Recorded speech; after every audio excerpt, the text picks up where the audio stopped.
you guys know, we are doing a very small series on a couple of different cow milkers because the cow industry is taking off in the homesteaders of America world.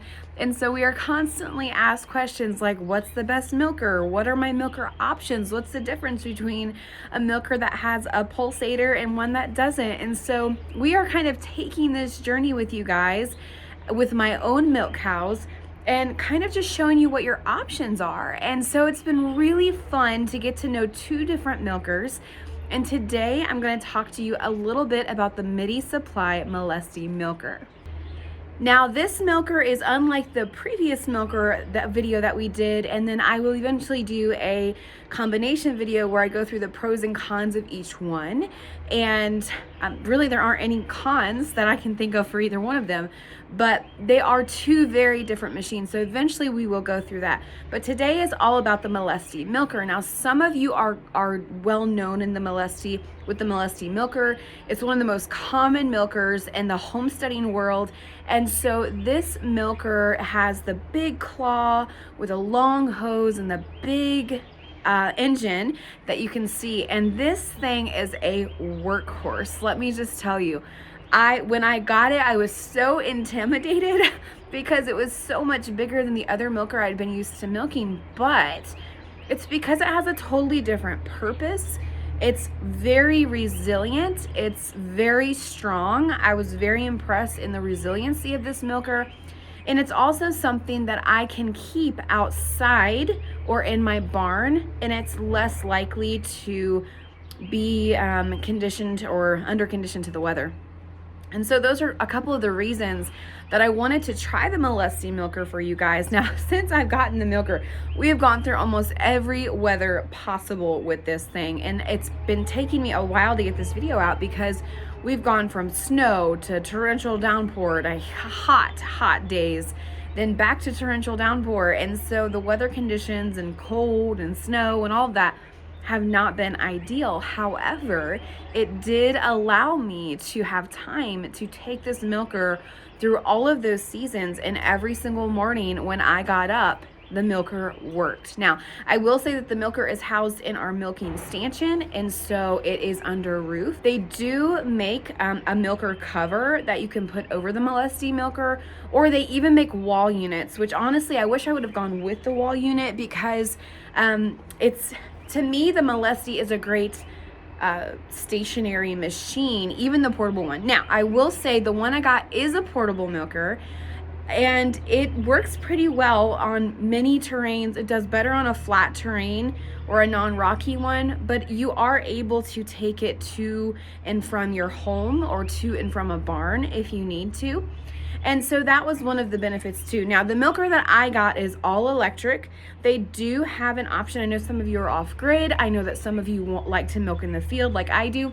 So they do have an option for a generator engine plus the electric engine, which I also wish I would have gotten, but it's not as common for people to need those. And so they just have so many options for each person, for each farm. So they have just straight up small milker with your electric cord to a big milker that can milk multiple cows. We're talking like 4+, and a huge tank or a little tank, or the generator or not generator. So there's options. The one thing I will also say is my milker came with a large 5-gallon, I think it was, pail. I don't need that right now for the one cow that I'm milking. We'll be milking 2 cows soon, and so I will need that. But you don't have to do that option. They actually have where you can get the 2.5, I think it is, gallon pails. If you have 2 cows, you can get 2 pails and 2 claws. If you just have 1 cow, you can buy extra pails. And so I loved how customizable this milker was because it has an option for everyone, literally everyone, and what you might need for your particular farm. So Melasty Milker goes from the small homesteader to the bigger micro dairy, okay? And I'm sure they actually even probably have larger dairies. I just don't want to claim that if I don't know. And so this was the reason I wanted to try the Melasty Milker. Now, my intimidation in the beginning was not warranted. It just looked intimidating. It wasn't actually intimidating. Once I got the milker outside, I realized there were only four, I guess, real things that I needed to know. One, how to turn it on, which was very easy. There's just a switch on top that you flip on. Two, the pressure gauge, which I have to tell you, this pressure gauge maintains pressure very, very well. That's one thing we'll talk about in the comparison video. But I was really surprised that I did not have to constantly adjust the vacuum. So that was a big bonus for me. Next was that pressure gauge. Where was the pressure gauge and how did it work? Stupid simple. Once I've set it, I've never had to set it again. That was pretty incredible for me. I check the gauge every now and then to make sure it's fine, and it's fine. And then the final thing was, the thing that I had to get used to was the claw itself. So if you've never used anything other than a claw, or you've never used anything at all, then there's nothing that you need to get used to. But the claw itself, it's a little bit cumbersome for anybody. This is just getting started in milking. It's not necessarily machine specific. So the claw comes with 4 large milk insulators, and it has the bottom part, where on the bottom part there's this little plug that you have to pull open, I think is what it is. It's either pull open or push shut. Either way, to adjust the vacuum. And so it's just a little bit cumbersome to work with when you're new, but after about 3 days, you get used to it, you know the drill, you know how to put the inflations on, and you're ready to go. Now, hey, Martha, our cow, is a little bit shorter, and so the actual claw almost drags the ground with her, but it didn't seem to bother her at all whatsoever. So it didn't bother me at all either. Now, I will say cleaning was way easier than I thought it was going to be. So I don't have access to water in my barn right now, but the normal way you would clean a milker like this is to take a 5-gallon bucket or have a water station and actually put the claw into the water and run the machine as if you were milking.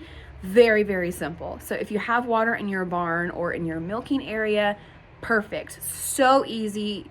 Don't have to worry about it. I do not have that luxury yet. So I actually thought it was going to be harder to clean this machine, but it's not.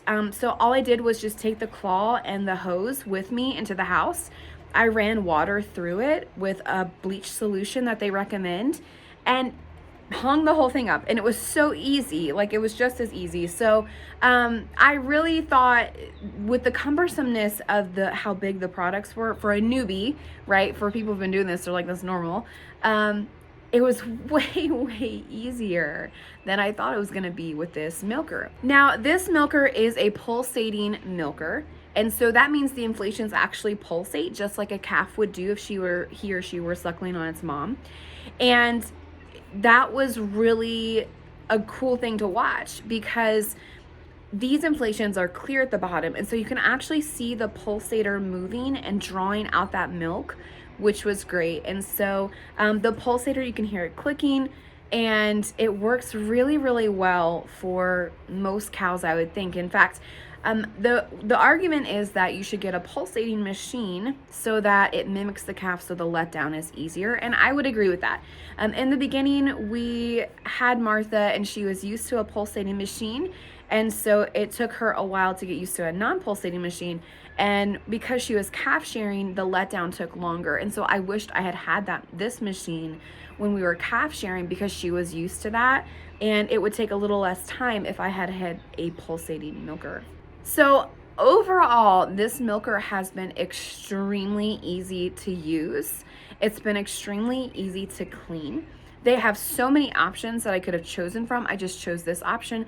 I would love to get an in the wall option, and maybe that in our budget will be later on down the road, because we're about to turn this side of the barn, which you can't see yet, into an actual milking parlor where there's a stanchion and there's tables and lots of all of their equipment and stuff, so that we can have a more designated area for milking. We have a milking stall right now, but it just doesn't do the exact job that we're gonna need it to do, because we have a raw herd share milk program, and I need a bit more room when we'll be milking 2 to 3 cows at a time on this farm. And so that would be a really great option for the average homesteader who is doing milk herd shares.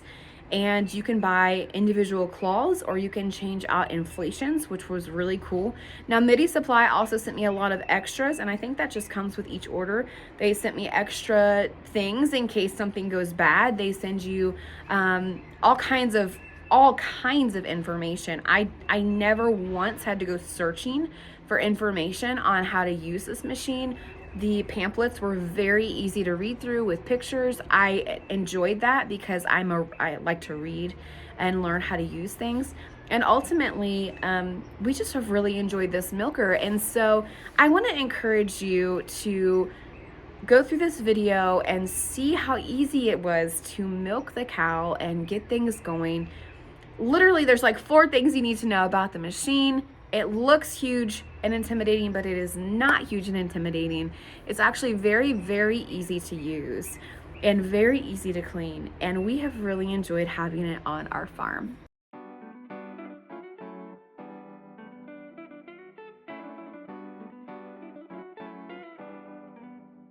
All right, guys, let me know if you have any questions in the comments below. We've really enjoyed getting to know this company. They are a fabulous company. They are a sponsor of the 2024 Homesteaders of America Conference, and we are just thrilled with that because they are just one more company that really believes in what this movement is doing, and they want to support it in any way that they can. So reach out if you have questions, comment below if you have one, and tell us how much you love it. And until next time, happy homesteading.